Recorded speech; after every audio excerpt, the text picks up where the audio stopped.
Hey everyone! I am coming at you with another video today. My name's Lisa and this is my Bookage channel. So today we are going to review Bright Burning Things by Lisa Harding.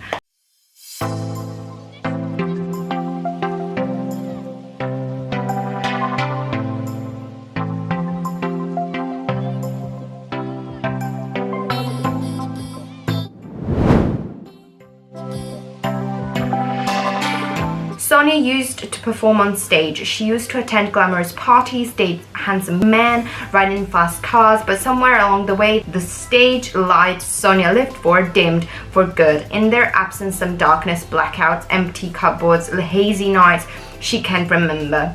That keeps Sonia from losing herself completely is Tommy, her son. But her immense love for Tommy is in fierce conflict with her immense love for the bottle. Addiction amplifies her fear of losing her child. Every maternal misstep compels her to drink. Tommy's precious life is in her shaky hands. Eventually, Sonia is forced to make a choice, give up drinking or lose Tommy forever. Bright Burning Things is an emotional tour de force on a devastating, nuanced, and ultimately hopeful look at an addict's journey towards rehabilitation and redemption.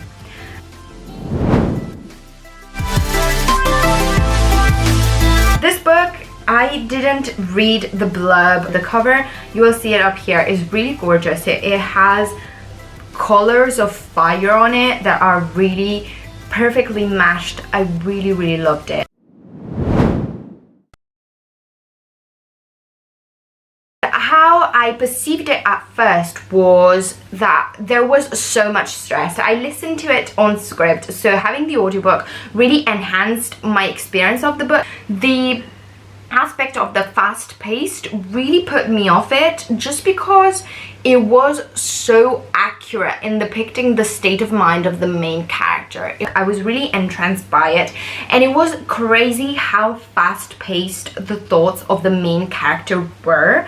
It was incredible because we have this main character that is speeding up 10 miles an hour, thoughts, and she is constantly living under the shadow of her past performance, past life, the past glory, but she does have those massive blackouts for a long chunk of the book, and I didn't understand at first what drove them, because there are so many things that can cause you that, and so I thought that maybe she had some condition that caused her to have blackouts and stuff, so like autism, but that wasn't the case. And that was because when she enters, for example, supermarkets, she's very overwhelmed by the lights, by everything that is in there. There's too much stimulation of her, so she doesn't feel comfortable in them.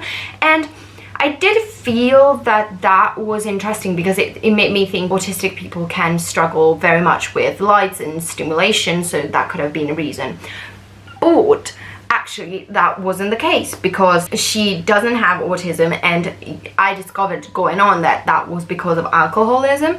And the interesting part about it was I loved so much how her relationship with the child was depicted. I think that it was so extremely gorgeous. Even though she was an alcoholic, because she clearly was, her role as a mother was incredible. I think that despite what she thought how bad she was because of food and practical reasons, as a way of being a mother, she really took it in the best of ways, because I think that was incredible. The child, Tommy, is 4 years old, and she really goes in with him into the experience of being a child. And there was this scene that was so beautiful in the book where they sweep the clouds with their magic broomsticks, and this is to help it not be rainy, and I thought that that was so magical. And there was an incredible relationship also between the family dog and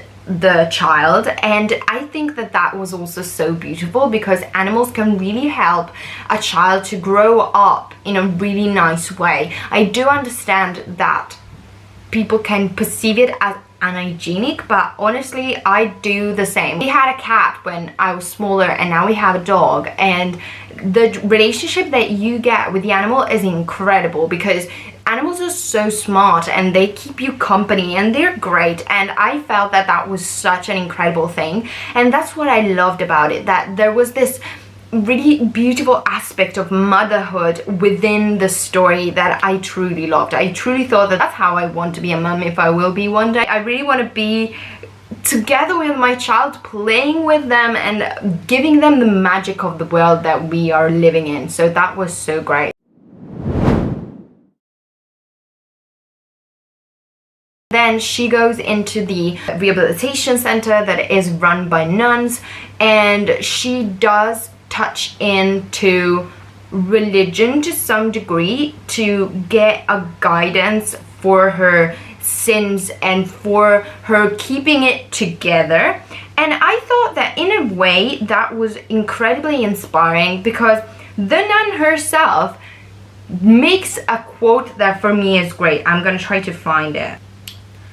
I cannot find it, but to sum it up, it was basically saying that God and prayer didn't have to be felt as believing in a God or something, but it could be felt, here it says, as a bridge between longing and belonging, and basically as a kind of safety net that you could constantly go back to regain peace.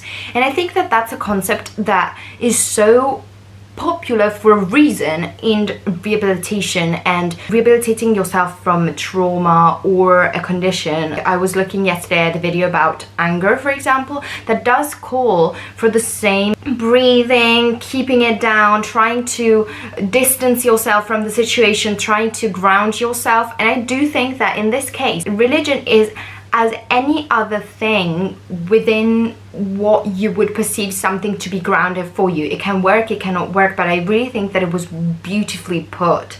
And I really liked it because I'm not particularly religious myself, but I do think that that's a really nice way to look at it, as something that can ground yourself and can come and help. At the end, there's this beautiful scene where they light firecrackers and fireworks, and there's a spinning wheel that is burning, and she does have the mental clarity to brush it away from her son.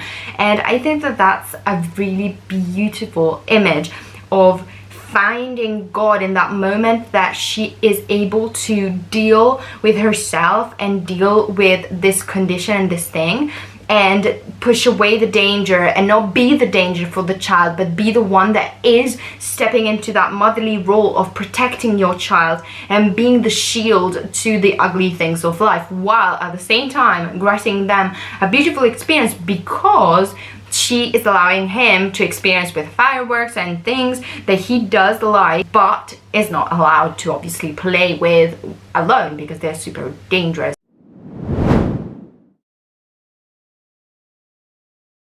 Overall, I think this is a beautiful story of hope, and it can be applied to so many things, because here we have in the story alcoholism. So this is a very niche thing.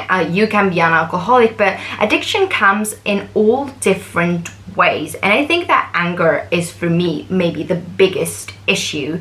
And I have struggled with anger problems, and I did realize only when looking at this book and then looking at that video that I will link it down below because it's so beautiful. It talks about how the Incredible Hulk deals with anger and analyzes the movie and tells you tricks and tips of how to deal with your anger yourself.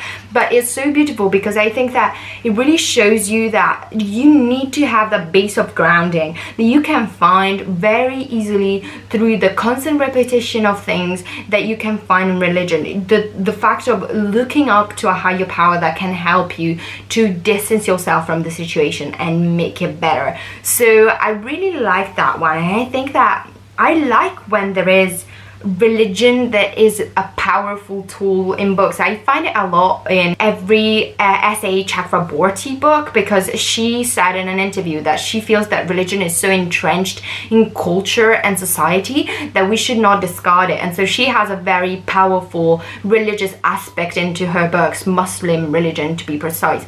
So this one was Christian, and I really felt the power of it, and I felt that it really conveyed the message of the book in a very, very helpful way. Whether or not you are religious, I feel that you feel the power of this entity that she does come in contact with to help her overcome all of her insecurities and overcome all of the things that have kept her back for so long. So overall, I do highly recommend this book, but I will tell you, it can be distressing in the first bit. Bright Burning Things is such a powerful book, and I found it a very therapeutic book to read, and you can read it for the experience, but I don't know how enjoyable reading about someone struggling through alcoholism and addiction can be. So I really found that it was better put and placed as a more therapeutic experience. So if you need that, pick up this book, power through the first half, and you will be rewarded. You will be rewarded by the journey that the character goes on to her sobriety, being a better mother, and being able to engage with a family that had some struggles with her father and stuff. So I really found that that was a really, really, really good book. So I've said it so many times, but it's so true. So don't come at me for that. I really do believe it, and please let me know in the comments below if you will read it, because I would be super interested to know. I think it would be a really nice experience for you to be able to engage with such a book if you need it. So let me know. And if you enjoyed the video, please subscribe to the channel and like it, and I really hope to see you all in the next one. Bye guys!